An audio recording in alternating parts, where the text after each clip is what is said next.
Hi everyone, this is Coach Vin. So, naging consistent ka sa diet mo. Pero dumating yung point na parang pakiramdam mo drained ka na at naghahanap ka ng way ma-recharge yung energy mo. Di mo na ma-perform yung training ng maayos para sa itong video na to. Ang topic natin today is about refeed, or ito yung aalaw mo yung sarili mo na kumain ng mas madami for days or for weeks kaysa sa current calorie intake mo. Qualified ka mag-refeed kapag consistent ka sa fat loss plan mo at nakatrack ng maayos yung calories tsaka yung macros mo. Ang benefit ng refeed ay mabibigyan ka ng more energy sa workout mo, especially if yung increase mo sa calorie nilagay mo sa carbs, and mentally makakapag-break ka sa hardship mo sa pagda-diet since allowed ka mag-add ng additional calories. Kaya makakatulong rin siya, maiwasan mo yung weight loss plateaus or biglang wala ka nang makitang changes sa katawan mo in terms of fat loss. Para sa akin, makakatulong yung refeed sa long-term adherence mo kasi nagbibigay siya ng way para makapag-pause ka ng sandali sa calorie deficit.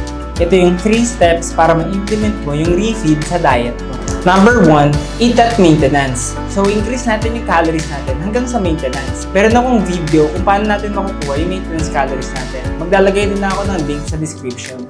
Importante na hanggang maintenance calories na tayo kumain at ma-monitor natin siya closely kasi kapag napasobra ka, possible na mag-gain ka na naman ng fat at bumalik ka sa dati. So, napaka-crucial na ma-monitor natin yung calories natin kapag nag-refeed tayo para maiwasan natin yung mga bagay na yun. And at the same time, dapat discipline din tayo na hindi tayo lumagpas dun sa maintenance.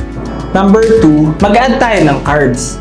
Bakit carbs? Kasi para ma-replenish natin yung glycogen levels natin, para magkaroon tayo ng more energy sa mga workout natin, mas quality yung mga nagagawa nating workout, so mas nakaka-burn tayo ng calories. Saka most ng cravings naman natin is carbs. Nakakatulong din to para sustain natin yung pagda-diet natin. Kasi kahit pa paano, magiging allowed tayo na kumain ng mga cravings natin. So again, dapat disiplinado tayo para hindi tayo lumagpas dun sa maintenance calories natin. Number 3, set natin yung refeed schedule natin.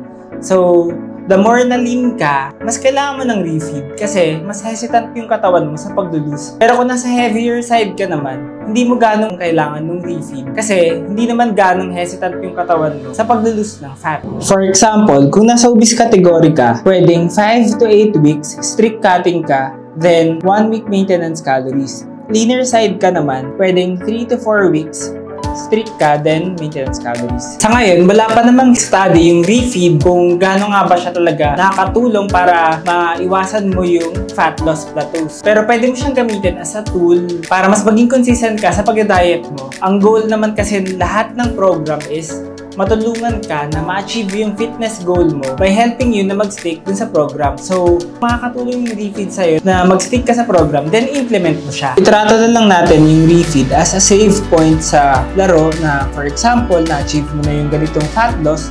Ito yung save point na pwede ka mag-replenish ng energy mo at makip rin lahat ng progress mo. Then once nakapag-regen ka na, magpunta ka na ulit sa next level. I hope nakatulong sa'yo itong video na to about refeed. Thank you for watching and please like, share, and subscribe.